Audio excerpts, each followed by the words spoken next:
எல்லாருக்கும் வணக்கம் நண்பா. இது உங்கள் ரெஸ்லிங் கிங் தமிழ். இந்த வாரம் நடக்க போகிற மண்டே நைட்டால் டபிள்யூபிள்யூ பார்த்தீங்கன்னா நியூ டேயோடைய 10 இயர் வருடத்தை கொண்டாடும் விதமாக 10th இயர் ஆனிவர்சரி கொண்டாட போகிறாங்க. இப்போதைக்கு நியூ டேயில் கோஃபி கிங்ஸ்டன் எக்ஸேவியர் தான் இருக்கிறாங்க. இவங்க 2 பேருக்குள்ள ஒரு பிரச்சனை வந்துக்கிட்டு இருக்குது. இருந்தாலும் பிகி வருவாரா அப்படிங்கிற ஒரு எண்ணம் ரசிகர்கள் மத்தியில் இருந்துகிட்டு இருந்தது.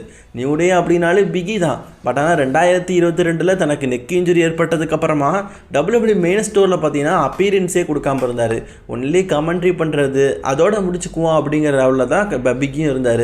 அவரோட இன்ஜுரிலாம் முடிஞ்சாலும் சீரியஸ்லி பார்த்தீங்கன்னா இப்போ அவர் கொஞ்சம் கஷ்டமான சுச்சுவேஷனில் தான் இருக்கார். அதனால் பார்த்தீங்கன்னா ஃபுல்லாக க்யூர் ஆகலை. அதனால் தான் ரெஸ்லிங் பயணத்துக்காக இன்னும் காத்துட்டு இருக்காரு. இந்த மாதிரி சுச்சுவேஷனில் நியூ டே 10th இயர் ஆனிவர்சரியில் பிகி வருவாரா அப்படிங்கிற எண்ணம் பல பேருக்கு இருந்தது. ஆனால் அஃபிஷியலி டபிள்யூபிள்யூ ஒரு அனௌன்ஸ்மெண்ட்டை சொல்லியிருக்கிறாங்க.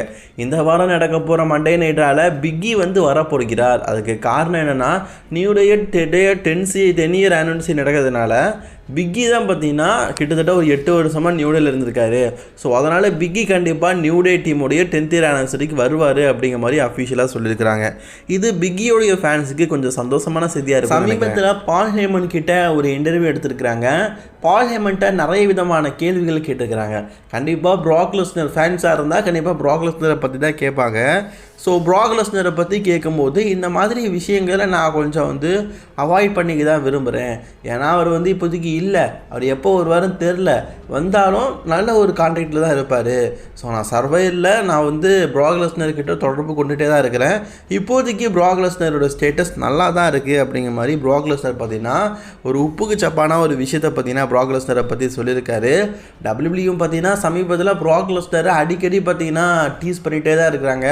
பால் ஹேமன்ட்ட கேட்ட கேள்விக்கும் ஒரு சரியான பதிலடி அளிக்காமல் இருக்கார். டபிள்யூபிள்யூ பார்த்தீங்கன்னா இந்த வருஷம் ராயல் ரம்போவை இந்தியா பின்னால நடத்துகிறாங்க. அது மட்டும் இல்லாமல் ட்ரிபிள் ஹெச் ஒரு ஐடியா ஆல்ரெடி அவரே ஓப்பனாக சொல்லியிருந்தார். ப்ராக் லெஸ்னர் ஒருவேளை டபிள்யூபிள்யூக்கு ரிட்டர்ன் ஆகிறேன் அப்படின்னு ஆசைப்பட்டார்னா நான் கொஞ்சம் வெயிட் பண்ண வச்சு ராயல் ரம்பில் தான் ரிட்டர்ன் ஆக வைப்பேன். அது ரெஸ்லிங் இண்டஸ்ட்ரியிலேயே ஒரு மிகப்பெரிய ரிட்டர்னாக இருக்கும். அதனால் ராயல் ரம்பில் தான் ப்ராக் லெஸ்னர் ரிட்டர்ன் ஆக வைப்பேன் அப்படிங்கிற மாதிரி ட்ரிபிள் ஹெச்சே ஒரு இன்டர்வியூவில் சொல்லியிருந்தார். அதனால் மேபி பார்த்தீங்கன்னா இந்த வருடம் ராயல் ரம்பில் நீங்கள் ப்ராக் லெஸ்னர் எதிர்பார்க்கலாம்னு நினைக்கிறேன். 100% எதிர்பாருங்கன்னு சொல்லலை, எதிர்பார்க்கலான்னு தான் சொல்கிறேன். ப்ராக் லெஸ்னருடைய ஃபேன்ஸ் மைண்ட் வைஸ் என்ன தான் இருக்கும், நாங்களும் தலை அஜித் படம் மாதிரி இப்போ வரோம் அப்போ வரோன்னு காத்துட்ருக்குறோம், வரமாட்டுக்குதே அப்படிங்கிற மாதிரி தானே இருக்கும். ராக்கு சர்வைவர் சீரிஸ் வார் கேமுக்கு வராரா? ஆக்சுவலி இதை பற்றி நான் நேற்றுக்கே ஒரு தெளிவான விளக்கத்தில் ஒரு விஷயம் சொல்லியிருந்தேன். ஒருவேளை சர்வைவர் சீரிஸ் வார் கேம் பார்த்தீங்கன்னா கனடா நாட்டில் நடக்குது. கனடா நாட்டுக்கு ஒரு நாளுக்கு முன்னாடி கூட போகலாம் ஃப்ளைட்டில். அப்படி ஒரு வேளை வார் கேம் நடக்கிற இடத்துல ராக்கு போயிட்டாரா நமக்கு அப்டேட் கிடைக்கும். அதை பற்றி நம்ம கண்டிப்பாக சொல்லலாம். இப்போதைக்கு ராக்கு யூஎஸ்ஏல தான் இருக்கார், கனடா நாட்டுக்கு போகலை. டபிள்யூபி சூப்பர் ஸ்டார்ஸும் போகலை. இன்னும் ஒரு நாளில் போவாங்கன்னு நினைக்கிறேன். ஏன்னா ப்ரெஸ் மீட்டெல்லாம் இருக்குல்ல. அப்படி ஒரு வேளை ப்ராக் லெஸ்னர் ராக்கு போனார்னா அப்டேட் கிடைக்கும். அதை பற்றி நான் சொல்கிறேன். ஆனால் இப்போ இன்னொரு அப்டேட் கிடச்சிருக்குது. ராக்கு ஃபைனலாக ஒரு அப்பீரியன்ஸ் மட்டுமாச்சு கொடுத்துட்டு போவார். ஏன்னா வார் கேமில் 2 பேரில் யார் வின் பண்ணாலும் அடுத்து ராக்குடைய இன்வால்மெண்ட் ரொம்ப அதிகமாக இருக்கிறதுனால யாராவது ஒருத்தர் ஒரு அப்பீரன்ஸ் கொடுத்துட்டு போவார் அப்படிங்கிற மாதிரி ஒரு செய்தி இருக்குது. இது நடக்குமான்னு கேட்டிங்கன்னா மேபி நடக்க வாய்ப்பு இருக்குது. பேட் பிளட் பேப்பரிக்கிற ராக்கு வந்தார்ல சர்ப்ரைஸாக, அதே மாதிரி வார் கேமுக்கும் சர்ப்ரைஸாக வந்தால் நல்லாயிருக்கும். அது அந்த பிளட் லைன் வெர்சஸ் பிளட் லைனுக்கான ஸ்டோரிக்கான ஒரு பேஸ்மெண்ட்டாக இருக்கும்னு நினைக்கிறேன் ராக்கெலாம் ரிட்டன் ஆனால். ஏடபிள்யூ பொறுத்த வரைக்கும் கிராண்ட் ஸ்லாம் அப்படிங்கிற பேப்பரைய ஆஸ்திரேலியா நாட்டில் பார்த்தீங்கன்னா கன்ஃபார்ம் பண்ணி வச்சுருந்தாங்க. நீங்கள் என்ன வேணால் நடத்துங்க, நாங்கள் இன்டர்நேஷ்னல் பேப்பரில் நாங்கள் தான் அப்படிங்கிற மாதிரி ஏடபிள்யூ இருந்தாங்க. ஏன்னா எங்கே போனாலும் பார்த்தீங்கன்னா 80,000 20,000 50,000 ஆடியன்ஸை வச்சு இன்டர்நேஷ்னல் ஷோவில் கல்லா கட்டிகிட்டு இருந்தாங்க ஏடபிள்யூ. அதே மாதிரி ஆஸ்திரேலியாவில் போன வருஷம் டபிள்யூபிள்யூ நல்லா கல்லா கட்டினானுங்களா, நாங்களும் நடத்துவோம்னு சொல்லிட்டு ஒரு அரினாவை புக் பண்ணாங்க. அது அரினா பார்த்தீங்கன்னா 55,000 பேர் உட்கார்ந்த அளவுக்கு ஒரு பெரிய கெப்பாசிட்டி உள்ள அரினாவாம். ஆனால் இப்போ என்ன தெரியுமா, ஏடபிள்யூக்கு டிக்கெட்டு விற்கலை. ஏடபிள்யூ எதிர்பார்த்த அளவுக்கு ஆஸ்திரேலியன் ஃபேன்ஸ் ஏடபிள்யூவை லைக் பண்ணலை. அதனால் டிக்கெட் அப்படிங்கிறது ரொம்பவே மந்தமாக இருந்ததுனால 15,000 இருக்கைகளை கொண்ட ஒரு சின்ன அரினாவை புக் பண்ணிட்டாங்க. இதுக்கு முன்னாடி புக் பண்ண அரினாவுக்கு ஐயா வேண்டாயா, இந்த அளவுக்குலாம் ஆடியன்ஸ் வரமாட்டுக்காங்க, டிக்கெட் செல்லிங் ரொம்ப மோசமாக இருக்குது, அதனால் இந்த அரினாவில் நாங்கள் ஷோ நடத்தலை அப்படின்னு சொல்லிட்டு ஏடபிள்யூ பின் வாங்கிட்டாங்க. கொஞ்சம் யோசிச்சு பாருங்கள், இதே நிலமை டபிள்யூபிள்யூக்கும் நடந்துருக்குது. 2022 நினைக்கிறேன். மணி இந்த பேங்கை அலஞ்சர் ஸ்டேடியத்தில் புக் பண்ணி வச்சுருந்தானுங்க. அலஞ்சர் ஸ்டேடியம் எந்த ஸ்டேடியம்? இந்த வருஷம் ரசல்மனியா நடக்க போதில்ல, அந்த ஸ்டேடியத்தில் புக் பண்ணி வச்சுருந்தானுங்க. ஆனால் டிக்கெட்டு ஒழுங்காக விற்கலை. பின்ன பிராக் லெஸ்னர், ரோமன் ரெயின்ஸ் இவங்களெல்லாம் அட்வர்டைஸ் பண்ணி வச்சுருந்தாங்க. கடைசியில் யாருமே வரமாட்டாங்கன்னு சொன்னாங்கன்னா எங்கே டிக்கெட் விற்கவே இல்லை. ஸோ அதனால் சின்ன அரினாவில் பார்த்தீங்கன்னா டபிள்யூ வந்து ஷோ நடத்துகிறாங்க. அதே மாதிரி AEW பார்த்தீங்கன்னா பெரிய அரினாவில் புக் பண்ணாங்க. சரி அட்லீஸ்ட் ஒரு 30,000 ஆடியன்ஸாச்சும் வருவாங்கன்னு எதிர்பார்த்தாங்க போல இருக்குது. அதில் பாதி கூட வரல. அப்படிங்கிறதுனால 15,000 ஆடியன்ஸ் இருக்கிற ஒரு சின்ன அரினாவை புக் பண்ணி வச்சுருக்காங்க. அதில் எவ்வளோ ஆடியன்ஸ் வராங்கன்னு தெரில. வின்ஸ் மேக்மேன் பார்த்தீங்கன்னா தனக்கான பையனை வந்து ரெஸ்லிங் கேரியரில் ஃபோக்கஸ் பண்ணணும்னு நினச்சாரு. பட் ஆனால் அது நடக்கலை. ட்ரிபிள் ஹைச்சுக்கு பார்த்தீங்கன்னா 2 பொம்பளை பிள்ளைங்க.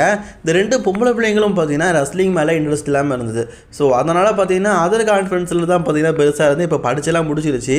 இப்போது ட்ரிபிள் ஹைச் வந்து தன்னுடைய சோஷியல் மீடியாவில் பார்த்தீங்கன்னா தான் பொண்ணுங்க வந்து ரொம்பவே கஷ்டப்பட்டு ஒர்க் அவுட் பண்ணிகிட்டு இருக்கதை ஒரு போஸ்ட்டாக பார்த்தீங்கன்னா வெளியிட்டிருக்காரு.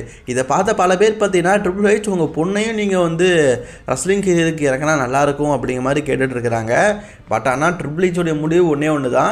அவங்களுடைய முடிவு தான் அவங்களுடைய முடிவு. அதாவது தான் பொண்ணுங்களுக்கு என்ன கெரியர் பிடிக்குதோ அந்த கெரியரை அவங்க பார்த்துக்கிட்டு அப்படிங்கிற மாதிரி சொல்லியிருக்காரு. ஸோ அப்படி பார்க்கும்போது ட்ரிபிள் ஹெச்சோட அவர் குடும்ப அரசியல் வந்து முடிஞ்சிரும் போல இருக்குது.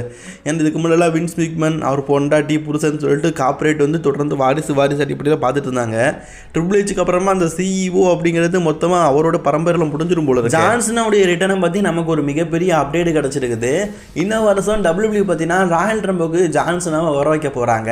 அதுக்கு முன்னாடியே பார்த்தீங்கன்னா ஒரு ஃபியூடை வந்து ஜான்சனாக்கு கிளப்பி விட்ருவாங்களாம். ஜான்சனா ராயல் ரம்பில் சண்டை போடுவார். ஜான்சனாவை எந்த ரெஸ்லர் எலிமினேட் பண்ணுறாரோ அல்லது ஜான்சனாவை எந்த ரெஸ்லர் எலிமினேட் பண்ணுறாரோ அவருக்கு அகேன்ஸ்டாக பார்த்தீங்கன்னா நெக்ஸ்ட்டு வந்து ஃபியூட் போவார் அப்படிங்கிற மாதிரி நமக்கு ஒரு மிகப்பெரிய அப்டேட் கிடச்சிருக்குது. அது மட்டும் இல்லாமல் இப்போது ஜான்சனா வந்து எலிமினேஷன் சேம்பரில் கன்ஃபார்ம் பண்ணி வச்சுருக்காங்க. சிங்கிள்ஸ் மேட்ச் விளையாடுவாரா அப்படின்னு கேட்டிங்கன்னா அதுலேயும் கேள்விக்குறிதானா. நமக்கு என்ன செய்தி கிடச்சிருக்குன்னா ஜான்சனா வந்து ஸ்பெசிஃபிக்காக உள்ள பேப்பரில் ஸ்பெசிஃபிக் மேட்ச்சில் தான் பங்கேற்பார். இப்போ எக்ஸாம்பிளுக்கு பார்த்தீங்கன்னா ராயல் ரம்பிள் மேட்ச் தான் ஸ்பெசிஃபிக்கு. அந்த ராயல் ரம்பிள் மேட்ச்சில் ஜான்சனா இருப்பார். எலிமினேஷன் சேம்பரில் ஸ்பெசிஃபிக்னா அந்த எலிமினேஷன் சேம்பர் மேட்ச்சு, எலிமினேஷன் சேம்பரில் ஜான்சனா இருப்பார் சொல்லப்படுது. ஸோ ஜான்சனாவுடைய ஃபஸ்ட்டு வின்னிங், அதாவது ஜான்சனாவுடைய அந்த சிங்கிள் கெரியர் வின்னிங் இருக்குல்ல, அது தொடர்ந்து 1500 நாளாக ஒரு சிங்கிள்ஸ் மேட்சை வின் பண்ணலை அப்படிங்கிற ஒரு மோசமான ரெக்கார்டு வந்து ஜான்சனாட்ட இருக்குது. அதாவது 1500 நாளாக ஒரு சிங்கிள்ஸ் மேட்சை வின் பண்ணலை அப்படின்னு ஒரு படத்தில் சொல்லுவார்ல, காசி உன்னால் சிங்கிள் பீடி வாங்க முடியுமா அப்படிங்கிற மாதிரி உன்னால் ஒரு சிங்கிள்ஸ் மேட்ச் வின் பண்ண முடியல அப்படிங்கிற மாதிரி ஜான்சன் நினைக்காரு.